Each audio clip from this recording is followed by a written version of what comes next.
Students, आज हम पढ़ेंगे structure of a plant cell के बारे में, यानी कि प्लांट के सेल की साख्त के बारे में हम पढ़ेंगे। जितने भी प्लांट्स हमें नज़र आते हैं, जैसे कि यहाँ पे आप देख सकते हैं, अगर हम उनकी बात करें कि उनका बेसिक यूनिट क्या है, तो उनका बेसिक यूनिट है सेल, यानी कि वो किससे मिलके बने हुए हैं? सेल से मिलके बने हुए हैं। इसका मतलब है कि प्लांट की जो बॉडी है उसमें ढेर सारे सेल्स जो हैं वो मौजूद होते हैं। और सेल की शेप किस तरह से होती है, अगर हम उसकी बात करें तो सेल की जो शेप होती है वो इस तरह से हमें नज़र आती है, यानी कि इस तरह से ढेर सारे सेल्स जो हैं वो इसके प्लांट की बॉडी में मौजूद होंगे और प्लांट्स जो हैं वो सेल से मिलके बने हुए हैं। अब अगर हम इस सेल के स्ट्रक्चर की बात करें कि इसकी साख्त में क्या क्या चीज़ें शामिल होती हैं, तो उनको हम देख लेते हैं। यहाँ पे हम अपने सामने देख सकते हैं कि यह हमारे सामने डायग्राम है सेल की। अब इस सेल में सबसे पहले अगर हम बात करें इसकी शेप की कि इसकी शेप क्या है, तो इसकी शेप है रेक्टेंगल। रेक्टेंगुलर शेप का क्या मतलब है? मैथ्स में रेक्टेंगल शेप वो होती है जिसकी दो साइड्स की लंबाई जो है वो कम होती है और बाकी जो उसकी दो साइड्स होती हैं उनकी लंबाई ज़्यादा होती है। तो यहाँ पे आप देख सकते हैं ये वाली जो दो साइड्स हैं इनकी लंबाई कम है, और ये वाली साइड और ये वाली जो साइड है जहाँ पे हमारा कर्सर है इसकी लंबाई ज़्यादा है। तो प्लांट सेल की शेप शक्ल क्या है? रेक्टेंगुलर है। अब अगर हम इसको स्टार्ट करें कि इसके अंदर क्या क्या चीज़ें मौजूद हैं, तो सबसे पहले हम यहाँ बाहर से स्टार्ट करते हैं। सबसे पहले आप यहाँ पे देख सकते हैं कि ये एक बाउंड्री मौजूद है। ये क्या है? ये बाउंड्री जो है, अगर हम इसकी बात करें, इसे क्या कहते हैं? इसे कहते हैं सेल वॉल, यानी कि ये क्या है? ये है सेल वॉल। और सेल वॉल जो है ये सबसे बाहर वाली लेयर होती है, यानी कि ये जो है ये सेल वॉल है। और इसका काम क्या होता है? ये जो प्लांट के सेल की शेप है, रेक्टेंगुलर शेप, उसकी जो शक्ल है उसको मेंटेन रखती है, यानी कि इसको बरकरार रखती है सेल वॉल। और ये सेल वॉल जो है, अगर हम बात करें कि किससे मिलके बनी होती है, तो ये मिलके बनी होती है सेलुलोज से। यानी कि सेलुलोज जो हैं ये मॉलिक्यूल्स हैं जो कि मिलते हैं और उनके मिलने से क्या बनती है? सेल वॉल बनती है। इसी तरह से सेल वॉल के अंदर अगर हम बात करें तो ये आपको नज़र आ रहा है कि एक और इसके अंदर आपको लाइन सी नज़र आ रही है, ये वाली। ठीक है, ये वाला जो लाइन है, ये वाली जो बाउंड्री है, अगर हम इसकी बात करें कि इसे क्या कहते हैं, तो ये है मेम्ब्रेन। और इसे क्या कहते हैं? इसे कहते हैं सेल मेम्ब्रेन। ठीक है, यहाँ पे हम इसको लेबल कर लेते हैं कि ये सेकंड वाली क्या है? ये है सेल मेम्ब्रेन। और इसका काम क्या होता है कि ये एक थिन कवरिंग मुहैया करती है। थिन कवरिंग कहते हैं एक पतली सी कवरिंग होती है जो कि सेल में मौजूद होती है। और इसका काम क्या होता है कि ये कंट्रोल करती है मुख्तलिफ़ किस्म के मटेरियल्स की मूवमेंट को, यानी कि कोई भी चीज़ जो कि अंदर या बाहर जाएगी उसकी हरकत को, उसकी मूवमेंट को कौन सी चीज़ कंट्रोल करती है? Cell membrane. यानी कि यहाँ पे अगर हम कहें कि ये कोई हमारे पास मटेरियल है, कोई चीज़ है जिसने सेल के कहाँ जाना है? अंदर जाना है। या फिर अगर हम कहें कि कोई ऐसा मॉलिक्यूल है, कोई ऐसी चीज़ है जिसने सेल से बाहर आना है यहाँ पे, तो बाहर आने के लिए यानी कि उसकी जो मूवमेंट है वो कौन कंट्रोल करेगा? सेल मेम्ब्रेन कंट्रोल करेगा। ठीक है, अब ये जो दो बाउंड्रीज हैं जो कि सेल में मौजूद हैं, सेल वॉल और सेल मेम्ब्रेन, इनके अंदर अगर हम देखें तो ये जो आपको वाइट रंग का नज़र आ रहा है, ये क्या है? इसे कहते हैं कि ये है साइटोप्लाज्म। ठीक है, इसे क्या कहते हैं? इसे कहते हैं साइटोप्लाज्म। और साइटोप्लाज्म की अगर हम बात करें तो ये जेली की तरह का सब्सटेंस होता है। जिस तरह से जेली हम खाते हैं, अगर हम उसकी बात करें तो वो क्या होती है? वो थोड़ी सी क्या होती है? पानी से ज़रा थिक होती है। बिल्कुल उसी तरह से जो साइटोप्लाज्म है ये भी जेली लाइक सब्सटेंस होता है। और इसके अंदर वाटर मौजूद होता है, लेकिन वाटर की जो परसेंटेज है, पानी की जो परसेंटेज है वो कितनी होती है?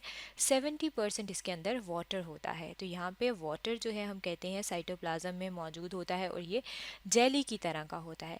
अब ये जो साइटोप्लाज्म है इसके अंदर अगर हम बात करें तो ये आपको मुख्तलिफ़ चीज़ें नज़र आ रही हैं। ठीक है, अब ये जो मुख्तलिफ़ चीज़ें हैं अगर हम इनकी बात करें तो सबसे पहले हम सबसे बड़ी जो चीज़ हमें यहाँ पे नज़र आ रही है इससे स्टार्ट करते हैं। ये जो सबसे बड़ी चीज़ आपको नज़र आ रही है ये क्या है? ये है वैक्यूल।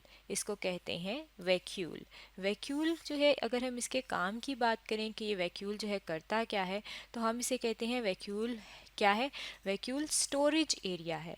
स्टोरेज एरिया का क्या मतलब है कि ये स्टोर करता है चीज़ों को। और स्टोर किस किस चीज़ को करता है? ये स्टोर करता है पानी को और फूड को, ठीक है। यानी कि इसके अंदर जो भी पानी होगा और वाटर होगा और जो खुराक होगी वो इस वैक्यूल के अंदर क्या हो जाएगी, स्टोर हो जाएगी, ठीक है। और ये वैक्यूल जो है प्लांट के सेल में क्या होता है, एक ही है यानी कि सिंगल होता है, और लार्ज होता है यानी कि बड़ा होता है। इसके अलावा यहाँ पे आपको ये वाला जो सर्कल नज़र आ रहा है, अगर हम इसकी बात करें तो ये क्या है, इसे कहते हैं न्यूक्लियस। न्यूक्लियस जो है अगर हम इसकी बात करें कि ये किस तरह, जिस तरह हमारे जिस्म में हमारा दिमाग होता है जो कि हमारी जितनी भी एक्टिविटीज़ हैं, जो हमारे काम हैं, इनको कंट्रोल करता है। यानी कि अगर हम किसी गर्म चीज़ को हाथ लगाते हैं तो हमारा दिमाग बताता है कि ये हमने गर्म चीज़ को हाथ लगा लिया, तो हम फ़ौरन से हाथ पीछे कर लेते हैं।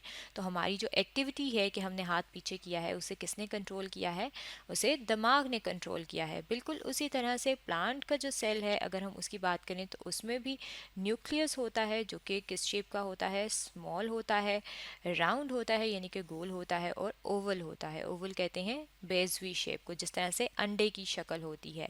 और ये जो न्यूक्लियस होता है ये क्या करता है, हम इसे कहते हैं कि ये कंट्रोल सेंटर होता है, क्योंकि ये सारी एक्टिविटीज़ को, जितने भी काम हो रहे होते हैं कि कौन सा मटेरियल जो है इस सेल मेम्ब्रेन से अंदर या बाहर आएगा, ये एक्टिविटी है जिसे कंट्रोल न्यूक्लियस कर रहा होता है। और इसी न्यूक्लियस के अंदर जो है, यहाँ पे अगर हम बात करें तो क्या चीज़ मौजूद होती है, यहाँ पे मौजूद होते हैं थ्रेड लाइक स्ट्रक्चर्स, यानी कि धागे की तरह के स्ट्रक्चर्स मौजूद होते हैं, जिन्हें कहा जाता है क्रोमोसोम्स। और ये जो क्रोमोसोम्स हैं इन्हें हम कहते हैं कि ये क्या हैं, ये हेरिडिटी मटेरियल हैं। हेरिडिटी मटेरियल का क्या मतलब है, हेरिडिटी मटेरियल कहते हैं विरासती मादे को। जिस तरह से हम अपनी अगर हम बात करें तो हमारी जो आइज़ हैं अगर हम उनकी बात करें, वो क्या होती हैं, जिस तरह से हमारे जो पेरेंट्स होते हैं, जो हमारे वालिदैन हैं, उनकी तरह की चीज़ें हम लोगों ने हमारे हमारे अंदर होती हैं। बिल्कुल इसी तरह से जिस तरह से पेरेंट प्लांट होता है, उसी तरीके से जो न्यू प्लांट होता है उसके अंदर भी उसके पेरेंट की जैसी चीज़ें होती हैं। तो ये किस वजह से होती है, क्योंकि उनके अंदर वरासती मादा मौजूद होता है, हेरिडिटी मटीरियल मौजूद होता है, जो कि किस शक्ल में होता है, क्रोमोसोम्स की शक्ल में। और वो कहाँ पे होता है, न्यूक्लियस के अंदर होता है। यहाँ पे भी आप देख सकते हैं ये न्यूक्लियस के अंदर मौजूद है। अब इसके अलावा यहाँ पे अगर हम बात करें तो आपको क्या चीज़ नज़र आ रही है, आपको ब्लू कलर की जो है ये आपको दो नज़र आ रहे हैं। ये क्या है, इन्हें हम कहते हैं कि ये माइटोकॉन्ड्रिया हैं। यहाँ पे हम लिख लेते हैं कि ये क्या है, ये माइटोकॉन्ड्रिया हैं। अब माइटोकॉन्ड्रिया जो हैं इन्हें हम क्या कहते हैं, इन्हें हम कहते हैं कि ये हैं पावर हाउस। यानी कि पावर हाउस का क्या मतलब है, पावर हाउस का मतलब है कि यहाँ पे पावर जनरेट होती है, पावर पैदा होती है, ताकत बनती है। ताकत किस वजह से होती है, ताकत जो है वो एनर्जी की वजह से होती है। तो ये क्या कहते हैं हम इन्हें, कि यहाँ पे एनर्जी प्रोड्यूस होती है, ठीक है। एनर्जी क्योंकि क्यों ज़रूरत होती है, जो भी एक्टिविटी सेल में होगी उसको काम करने के लिए किस चीज़ की ज़रूरत होती है, एनर्जी की ज़रूरत होती है। जिस तरह से हमारी बॉडी है, अगर हम अपनी बॉडी की बात करें कि हम चलते हैं फिरते हैं, हम खाना खाते हैं तो हमें ताकत मिलती है और फिर हम मुख्तलिफ़ काम कर सकते हैं। बिल्कुल उसी तरह सेल के अंदर ये जो मुख्तलिफ़ काम हो रहे हैं, मटीरियल्स अंदर या बाहर आ रहे हैं, इसके लिए भी एनर्जी की ज़रूरत होती है। और वो एनर्जी बनती कहाँ पे है, इस माइटोकॉन्ड्रिया में। ये दो क्या हैं, ये माइटोकॉन्ड्रिया हैं। और माइटोकॉन्ड्रिया की अगर हम शेप की बात करें तो ये, यानी कि इनकी शक्ल कैसी होती है, ये स्फेरिकल होते हैं यानी कि थोड़े गोल होते हैं, या फिर ये रॉड लाइक होते हैं। रॉड लाइक का क्या मतलब है, रॉड लाइक जिस तरह से यहाँ पे आपको नज़र आ रही है कि थोड़े लंबे होते हैं, तो ये क्या हैं, ये रॉड लाइक हैं। इसके अलावा इन माइटोकॉन्ड्रिया के अलावा अगर आप देखें तो ये आपको ग्रीन कलर की आपको यहाँ पे क्या नज़र आ रही हैं, डिस्क नज़र आ रही हैं, बहुत छोटी छोटी सी। अब ये जो छोटी छोटी सी आपको डिस्क नज़र आ रही हैं, अगर हम इनकी बात करें तो इन्हें कहा जाता है क्लोरोप्लास्ट। ये जो है यहाँ पे हम लेबल कर लेते हैं कि ये जो ग्रीन वाला है ये क्या है, ये क्लोरोप्लास्ट है। यहाँ पे आप देख सकते हैं कि ढेर सारे क्लोरोप्लास्ट जो हैं प्लांट के सेल के अंदर मौजूद होते हैं, जो कि बहुत छोटी छोटी डिस्क की शक्ल में मौजूद होते हैं। और ये जो क्लोरोप्लास्ट होते हैं इनके अंदर क्या होता है, इनके अंदर ग्रीन पिगमेंट होता है। पिगमेंट किसको कहते हैं, पिगमेंट कहते हैं किसी भी ऐसी चीज़ को जो कि कलर दे, रंग दे, उसे हम कहते हैं कि ये क्या है, ये पिगमेंट है। और इसके अंदर ग्रीन पिगमेंट होता है, यानी कि ऐसा सब्सटेंस होता है जो ग्रीन कलर देता है, और उसका नाम क्या है, उसका नाम है क्लोरोफिल। और क्लोरोफिल जो है अगर हम इसकी बात करें कि ये काम क्या करता है, ये एब्जॉर्ब करता है लाइट को, यानी कि लाइट को जज़ब करता है। अब पौधों जो है अगर हम उनकी बात करें, उन पे जब रोशनी पड़ती है तो वो अपनी खुराक तैयार करते हैं, और रोशनी को जज़ब करने के लिए क्या चीज़ मौजूद होती है, क्लोरोप्लास्ट की जो की तरह के लिए जो डिस्क होती हैं उनके अंदर पिगमेंट होता है क्लोरोफिल, जो कि लाइट को एब्जॉर्ब करता है और प्लांट सूरज की रोशनी में अपनी खुराक तैयार करते हैं, सिंथेसाइज करते हैं। ये सारी जो चीज़ें हैं ये हमने देखी हैं कि ये मौजूद होती हैं प्लांट के सेल के स्ट्रक्चर में, यानी कि उनकी साख्त में। और इसी तरह से ये ढेर सारे सेल मौजूद होते हैं एक प्लांट की बॉडी के अंदर। तो स्टूडेंट्स, आज हमने पढ़ा है structure of a plant cell के बारे में।